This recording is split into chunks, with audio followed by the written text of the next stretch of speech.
Hello guys, आज हम देखेंगे हिंदी के प्रीवियस ईयर के इम्पोर्टेंट प्रश्नों को। तो आइए हम देखते हैं हमारा फर्स्ट क्वेश्चन है हमारा, मध्य प्रदेश का पहला सामाजिक समाचार पत्र कौन सा है। तो मध्य प्रदेश का पहला समाचार पत्र यदि हम देखें तो हमारा राइट आंसर होगा ए, यानी कि नवजीवन जो है हमारा मध्य प्रदेश का पहला समाचार पत्र है, मासिक समाचार पत्र है। तो इस प्रश्न का राइट आंसर अ हो जाएगा। नेक्स्ट देखेंगे। नेक्स्ट हमारा प्रश्न है, च छ ज झ उदाहरण है। तो यदि हम देखें तो ये हमारे यदि देखें तो ये हमारे स्पर्श व्यंजन होते हैं, और स्पर्श व्यंजनों की यदि हम संख्या देखें तो ये हमारी होती है 25, यानी कि 25। और इन्हें यदि हम देखें कितने वर्गों में बांटा गया है, तो इन्हें बांटा गया है 5 वर्गों में। 5 वर्ग यदि देखें तो फर्स्ट है हमारा का, सेकंड यदि हम देखें तो वह हमारा चा,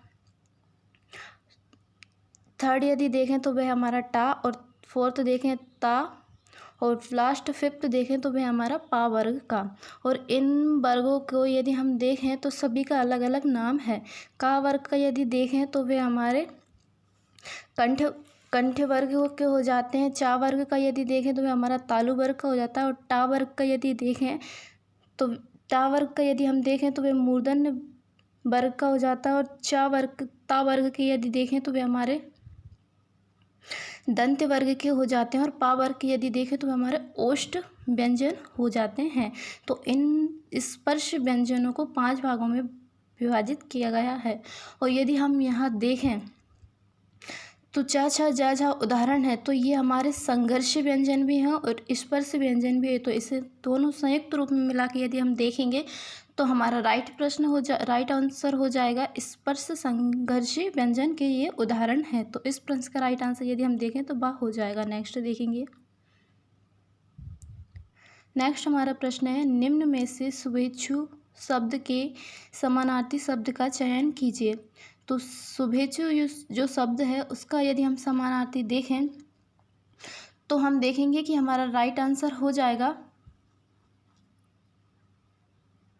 शुभकांक्षी, यानी कि सा जो है हमारा ऑप्शन शुभकांक्षी, ये हमारा शुभेच्छु शब्द का समानार्थी हो जाएगा। तो इस प्रश्न का राइट आंसर हमारा सा हो जाएगा। नेक्स्ट देखेंगे। नेक्स्ट हमारा प्रश्न है, पाप मुक्त शब्द उदाहरण है। तो पाप मुक्त शब्द यदि हम देखें तो हमारा राइट आंसर होगा ये अपादान जो तत्पुरुष है, ये हमारा राइट आंसर होगा। और यदि हम पाप मुक्त को यदि विग्रह करें, समास विग्रह करें इसका, तो राइट आंसर होगा हमारा पाप से मुक्त। क्या? पाप से मुक्त। और यदि हम यहाँ पे विभक्ति देखें तो हमारा ये क्या आ रहा है, कारक चिन्ह से, यानी कि अपादान से। और अपादान की यदि हम विभक्ति देखें तो ये हमारी हो जाएगी से, पाप से मुक्त अपादान कारक अपादान तत्पुरुष समास। तो राइट आंसर इस प्रश्न का हो जाएगा हमारा सा। नेक्स्ट देखेंगे। नेक्स्ट हमारा प्रश्न है, मालगाड़ी शब्द का समास विग्रह है। तो मालगाड़ी शब्द का समास विग्रह यदि हम देखें तो राइट होगा हमारा सा, यानी कि माल के लिए गाड़ी। राइट है कि मालगाड़ी यदि हम देखें तो माल के लिए ही गाड़ी होती है, माल के लिए ही उसे लिया जाता है। तो इस प्रश्न का राइट आंसर हमारा हो जाएगा सा। नेक्स्ट देखेंगे। नेक्स्ट हमारा प्रश्न है, निम्न वाक्यों में से सरल वाक्य का चयन कीजिए। तो सरल वाक्य यदि हम देखें, फर्स्ट यदि हम सरल वाक्य देखें तो जिसमें एक कर्ता व एक क्रिया होती है वह हमारा सरल वाक्य कहलाता है। यह यदि ऐसे कहें कि एक सब्जेक्ट व एक प्रेडिकेट, यदि इंग्लिश में कहें हम तो एक सब्जेक्ट होना चाहिए और एक प्रेडिकेट, यानी एक उद्देश्य और एक विधेय, उसको हम सरल वाक्य कहते हैं। तो राइट आंसर इस प्रश्न का यदि हम देखें तो हमारा हो जाएगा, हम देखें वह खाना खाकर सो गया। नेक्स्ट ऑप्शन देखें, वह मेरी पुस्तक है, उपर्युक्त दोनों नहीं होगा। राइट आंसर इस प्रश्न का देखें तो बा हो जाएगा, ये मेरी पुस्तक है। साधारण वाक्य, इस सरल वाक्य को ही हम साधारण वाक्य भी कहते हैं।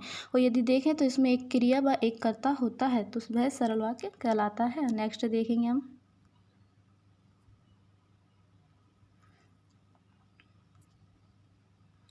नेक्स्ट हमारा प्रश्न है आज्ञा दीजिए वाक्य में कौन सा वाच्य है। तो आज्ञा दीजिए यदि वाक्य हम देखें तो ये हमारा कर्तवाच्य है, तो राइट आंसर हो जाएगा हमारा ए यानी कि आ। नेक्स्ट देखेंगे संशोधन का अभिप्राय है या संशोधन का अंग्रेजी पर्याय है। तो फ्रेंड्स यदि हम देखें तो संशोधन का राइट आंसर होगा हमारा मॉडिफिकेशन। हमारा जो आंसर सी है वह हमारा संशोधन का हो जाएगा, यानी कि मॉडिफिकेशन को ही हिंदी में हम संशोधन कहते हैं। और मेंशन का यदि हम देखें तो इसे हम उल्लेख या कथन कहते हैं। और मैनिपुलेट का यदि हम देखें तो परिवर्तन, संशोधन या सुधार, ये हमारा मैनिपुलेट का हो जाएगा, परिवर्तन, संशोधन या सुधार। और परिवर्तन व सुधार ये हमारा मॉडिफिकेशन का हो जाएगा, परिवर्तन या संशोधन या सुधार। तो इस प्रश्न का राइट आंसर हमारा संशोधन का यदि देखें तो सी हो जाएगा, मॉडिफिकेशन। नेक्स्ट देखेंगे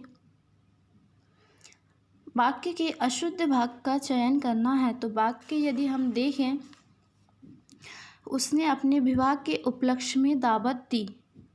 तो यदि हम देखें तो हमारा राइट आंसर यदि हम देखें तो ये हमारे पूरा ही सही हो जाएगा, यानी कि डी ऑप्शन हमारा इस प्रश्न का राइट आंसर हो जाएगा। उसने अपने विवाह के उपलक्ष्य में दावत दी। यदि हम यहाँ पर रॉन्ग आंसर देखेंगे तो ये उपलक्ष्य में मिस्टेक हो जाएगी या इसकी बर्तनी को शुद्ध कर दिया जाएगा। बाकी हमारा अभी फ़िलहाल में पूरा राइट आंसर है उसने अपने विवाह के उपलक्ष्य में दावत दी, इसमें कोई त्रुटि नहीं है। नेक्स्ट प्रश्न देखेंगे अपनी गरज बावली लोकोक्ति का सामान्य अर्थ है। तो राइट आंसर इस प्रश्न का यदि हम देखें तो वह हो जाएगा हमारा स्वार्थी आदमी दूसरों की चिंता नहीं करता है। उसे ही हम लोकोक्ति यदि देखें तो इसकी बनती है अपनी गरज बावली, स्वार्थी आदमी दूसरों की चिंता नहीं करता है, वह खुद की ही करता है। नेक्स्ट देखेंगे नेक्स्ट हमारा प्रश्न है सम उपसर्ग किस शब्द समूह में है। अब सम उपसर्ग यदि हम देखें तो हमारा राइट आंसर होगा वैसे तो डी, यानी कि सम संस्कार प्लस संशय, यानी कि सम संस्कार का यदि हम इसको तोड़ें तो ये हमारा बनेगा सम प्लस सम में यदि हम देखें तो ये हमारा नीचे माँ के नीचे हलंत आएगा और विदाउट हलंत का हमारा आंसर गलत हो जाएगा। तो इसकी संस्कार की यदि हम देखें बिखरे करके तो ये हमारा संधि विच्छेद या बिखरे करके, तो ये हमारा हो जाएगा सम प्लस कार संस्कार। और वहीं हम संचय का बात करें तो ये हमारा बनेगा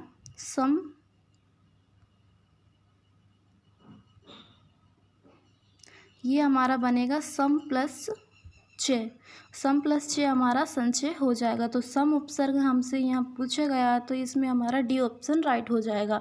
और वहीं यदि हम ऑप्शन ए देखें सुचारू व सुघड़, तो सुचारू में यदि हम देखें तो सु उपसर्ग हो जाएगा हमारा सु प्लस चारू, सुघड़ में देखें तो सु हो जाएगा, सज्जन में देखें तो हमारा यहाँ पे सत उपसर्ग है, इसमें सत प्लस जन और सदगुण में सत प्लस गुण। स्वदेश यदि देखें तो सु प्लस आदेश इसका बनेगा हमारा स्वदेश। और स्वराज का यदि देखें तो सु प्लस राज्य हमारा स्वराज्य हो जाएगा। तो इस प्रश्न का राइट आंसर फिलहाल हमारा डी हो जाएगा। नेक्स्ट देखेंगे बे उपसर्ग किस शब्द समूह में नहीं है। तो बे उपसर्ग यदि हम देखें तो हमारा सी जो ऑप्शन है उसमें हमारा बे उपसर्ग नहीं है, क्योंकि यदि इसमें हम उपसर्ग देखें तो बा इसमें उपसर्ग हो जाएगा, बा इज्जत प्लस बा प्लस कायदा। तो इसमें यदि हम राइट आंसर देखें तो इसमें हमारा सी जो ऑप्शन में उसमें हमारा बे उपसर्ग नहीं है। उपसर्ग यदि हम देखें तो ये हमारे शब्द के आगे लगते हैं और वहीं प्रत्यय की बात करें तो ये हमारे शब्द के पीछे लगते हैं।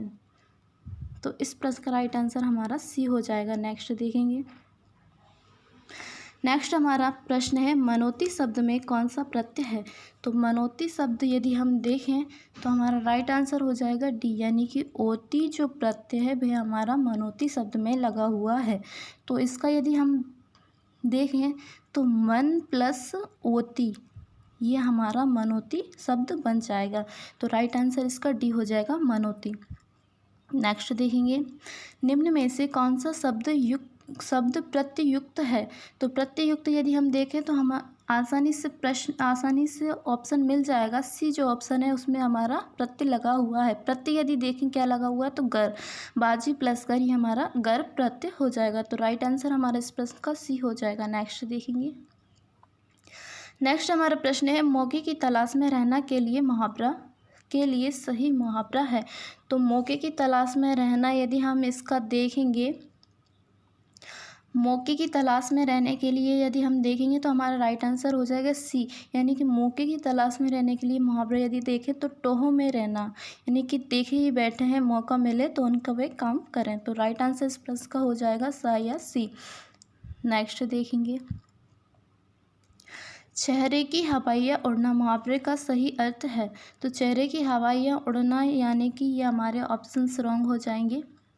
राइट आंसर यदि हम देखें तो इसका राइट आंसर होगा हमारा घबरा जाना। क्या? घबरा जाना। चेहरे की हवाइयाँ उड़ना यानी कि घबरा जाना। इसे आप कमेंट बॉक्स में लिखना दोबारा से याद करके। नेक्स्ट प्रश्न देखेंगे। अवसरवादी व्यक्ति हमेशा अपना उल्लू सीधा करने का प्रयास करता है। रेखांकित मुहावरे का अर्थ है। तो रेखांकित मुहावरे यदि देखें, अवसरवादी व्यक्ति हमेशा अपना उल्लू सीधा करने का प्रयास करता है। तो इस प्रश्न का राइट आंसर यदि हम देखें तो हो जाएगा हमारा बा, यानी कि स्वार्थपूर्ति व्यक्ति जो होते हैं वही अवसरवादी व्यक्ति हमेशा अपने उल्लू सीधा करने का प्रयास करते रहते हैं, स्वार्थी मनुष्य होते हैं। नेक्स्ट देखेंगे। संकट से भरे रास्ते को चुनने वाले के लिए एक शब्द क्या होता है। तो संकट से भरे रास्तों को खैर कोई नहीं चुनता है आजकल। तो इस प्रश्न का राइट आंसर यदि हम देखें तो हो जाएगा हमारा बी, यानी कि कंटकाकीर्ण जो हमारा शब्द है वह है संकट से भरे रास्तों के लिए चुनने वाला व्यक्ति, उसे हम कंटकाकीर्ण कहते हैं। तो राइट आंसर इस प्रश्न का हमारा बी हो जाएगा। नेक्स्ट देखेंगे। नेक्स्ट हमारा प्रश्न है दूसरे स्थान पर अस्थायी रूप में रहने वाले व्यक्ति के लिए एक शब्द कौन सा हो जाएगा। तो इस प्रश्न का राइट आंसर यदि देखें तो बी हो जाएगा या बा हो जाएगा। स्थानापन्न, जो एक स्थान से दूसरे स्थान अस्थायी रूप, स्थायी रूप नहीं, इस अस्थायी रूप से जो रहने चले जाते हैं वह हम एक शब्द में यदि देखें तो स्थानापन्न उनको कहा जाता है। नेक्स्ट देखेंगे। नेक्स्ट हमारा प्रश्न है जिस छंद के प्रत्येक चरण में 16 मात्राएं तथा अंत में लघु गुरु होता है वह हमारा क्या कहलाता है। तो यदि उसकी देखें तो वह हमारा चौपाई कहलाता है, क्योंकि मात्राएं यदि देखें तो इसमें हमारे 16 मात्राएं होती हैं, तो वह हमारा चौपाई हो जाएगा। दोहा यदि देखें तो यह हमारा विषम सममात्रिक छंद होता है। कैसा? विषम सममात्रिक छंद। और इसमें यदि देखें मात्राएं तो 13-11 इसमें मात्राएं होती हैं, 13-11 ऐसे मात्राएं चलती हैं। और वहीं यदि हम सोलटा की बात करें तो ये हमारा दोहा का उल्टा हमारा सोरठा कहलाता है। सोरठा में यदि दोहा में देखें तो इसमें हमारी 13-11 मात्राएं चलती है, इसमें देखें सोरठा में तो इसमें हमारे 11-13 मात्राएं चलती हैं। ठीक है, तो राइट आंसर इस प्रश्न का फिलहाल हमारा बी हो जाएगा, चौपाई। नेक्स्ट देखेंगे। दोहा छंद में यति कहाँ होती है। तो दोहा छंद की यदि हम बात करें तो राइट आंसर होगा हमारा सी, यानी कि चरण के अंत में दोहा छंद में यति होती है। तो राइट आंसर इस प्रश्न का हमारा हो जाएगा। और इसमें मात्राएं हमने देख ही ली थी, 13-11 मात्राएं होती है। 13 मात्राएं यदि देखें तो हम समचरणों में होती है, और 13 मात्राएं यदि हम देखें तो विषम चरणों में होती है, और सम यदि देखें तो और 11 यदि देखें तो सम चरणों में होती हैं। तो राइट आंसर इस प्रश्न का हमारा सी हो जाएगा। नेक्स्ट देखेंगे। उत्तरी के द्वारा, उत्तरी नहीं सॉरी यहाँ पे पुत्री होगा पुत्री के द्वारा माता को पत्र में संबोधन होगा। तो पुत्री के द्वारा यदि हम देखें तो राइट आंसर होगा हमारा बी, यानी कि पूजनीय माता जी। जब पुत्री अपने माता जी को पत्र लिखेगी तो वह यदि लिखेगी तो अब पूजनीय माता जी लिखेगी, यानी कि सही जो लिखने का है वह पूजनीय माता जी होगा। तो इस प्रश्न का राइट आंसर हमारा बी हो जाएगा। नेक्स्ट देखेंगे। निम्न में से शुद्ध वर्तनी का चयन करना है। तो शुद्ध वर्तनी यदि हम देखें तो हमारे हो जाएगा राइट आंसर बी, यानी कि आरोग्य जो है हमारा, आरोग्य सेतु यदि देखें तो भारत सरकार द्वारा भी आरोग्य सेतु भी लॉन्च किया गया है कोविड-19 के निपटने के लिए। तो इस प्रश्न का यदि हम देखें तो आरोग्य जो लिखा हुआ है वह हमारा पूरी तरीके से राइट हो जाएगा। और वहीं यदि हम देखें बाकी ऑप्शंस को, तो अंत्याक्षरी को हम यदि देखें तो ये हमारा सही लिखने का ये अंत्याक्षरी। और वहीं यदि हम अभिषेक में देखें तो अभिषेक में हमारा सा जो है हमारा, इसमें यदि हम सा देखें तो ये हमारा तालव्य सा है। और इस सा की यदि बात करें तो अभिषेक में जो सा आता है वह हमारा मूर्धन्य सा आता है। मूर्धन्य सा कौन सा होता है? ये सा षटकोण वाला। तो राइट आंसर इस प्रश्न का हमारा बी हो जाएगा। और अनुग्रहित यदि बात करें तो अनुग्रहित नहीं होता, अनुग्रहित होता है। तो हाँ में बड़े की मात्रा आएगी।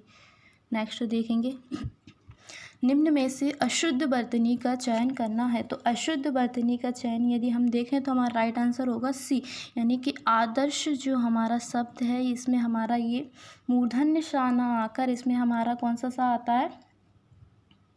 तालव्य इसमें हमारा सा आता है। तो राइट आंसर हमारा ये हो जाएगा आदर्श। बाकी आनंद हमारा बिल्कुल राइट है। अधीन हमारा बिल्कुल राइट शब्द है और ईसाई भी हमारा सही है। तो इस प्रश्न का राइट आंसर यदि देखें तो सी हो जाएगा। नेक्स्ट देखेंगे, आश्रित परिवार की प्रमुख भाषा कौन सी है? तो आश्रित परिवार की भाषा यदि हम देखें तो हमारा राइट आंसर होगा बी, यानी कि मुंडा जो भाषा है वह हमारी आश्रित परिवार की एक प्रमुख भाषा है। तो इस प्रश्न का राइट आंसर बी हो जाएगा। नेक्स्ट देखेंगे, ललकार कवि की प्रसिद्ध रचना छात्र प्रकाश किस भाषा में है? तो छात्र प्रकाश यदि हम देखें तो ऑप्शंस हमारे रॉन्ग हो जाएंगे। राइट आंसर इसका जो होगा वह हमारा हो जाएगा बुंदेली, यानी कि जो ललकार कवि हैं उनकी प्रसिद्ध रचना छात्र प्रकाश जो है वह किस भाषा में? तो वह हो जाएगी हमारी बुंदेली भाषा में। छत्र प्रकाश हमारी छत्र प्रकाश होगा, ना कि छात्र प्रकाश। नेक्स्ट देखेंगे, निम्न में से चांदनी का पर्यायवाची नहीं है। तो चांदनी का पर्यायवाची यदि हम देखें तो राइट आंसर होगा हमारा सा, यानी कि चंद्र जो है हमारा वह चांदनी का पर्यायवाची नहीं है। चंद्र यदि देखें तो ये चंद्रमा का ये हमारा पर्याय हो जाएगा। तो चंद्रमा के यदि हम और पर्यायवाची देखें तो हमारा हो जाएगा निशाकर, निशापति, हिमांशु, सुधांशु, राकेश, सारंग इत्यादि हमारे चंद्र के पर्यायवाची हो जाते हैं, परंतु ये हमारा चांदनी का पर्यायवाची नहीं है। फ्रेंड्स, ये हमारे हिंदी के प्रीवियस ईयर के क्वेश्चन है जो कि मध्य प्रदेश सब इंस्पेक्टर के हैं, तो ये बहुत ही इंपॉर्टेंट प्रश्न बनते हैं। नेक्स्ट देखेंगे, अस्थि का तद्भव शब्द है। तो अस्थि का तद्भव शब्द यदि हम देखें तो राइट आंसर होगा हमारा ए, यानी कि अस्थि का यदि हम तद्भव शब्द देखें तो हमारा हड्डी हो जाएगा। तद्भव शब्द भी होते हैं जो संस्कृत से आते आते उनका रूप परिवर्तन हो जाता है तथा वो बोलने में हमें सरल भी महसूस होते हैं। संस्कृत शब्द और तत्सम शब्द यदि देखें तो वे संस्कृत से एज इट इज़ हम प्रयोग करने लग जाते हैं, तो वे हमारे तत्सम शब्द कहलाते हैं। नेक्स्ट देखेंगे, पहचान का तत्सम शब्द कौन सा होगा? तो पहचान का यदि हम देखें तो राइट आंसर हमारा ए हो जाएगा। प्रत्यभिज्ञान जो है हमारा पहचान का तत्सम शब्द हो जाएगा। तो इस प्रश्न का राइट आंसर हमारा हो जाएगा। नेक्स्ट और आज का लास्ट प्रश्न हम देखेंगे, घुड़दौड़ का समास विग्रह है। तो घुड़दौड़ को समास विग्रह यदि हम देखें तो राइट आंसर होगा हमारा सी, यानी कि घोड़ों की दौड़ को घुड़दौड़ कहा जाता है। तो राइट आंसर इस प्रश्न का हमारा सी हो जाएगा। तो आज का हमारा सेशन यही समाप्त होता है। फ्रेंड्स, प्लीज़ वीडियो को लाइक और शेयर, सब्सक्राइब, चैनल को अभी तक सब्सक्राइब ना किया हो तो चैनल को सब्सक्राइब कर लें। Thank you so much and thanks for watching.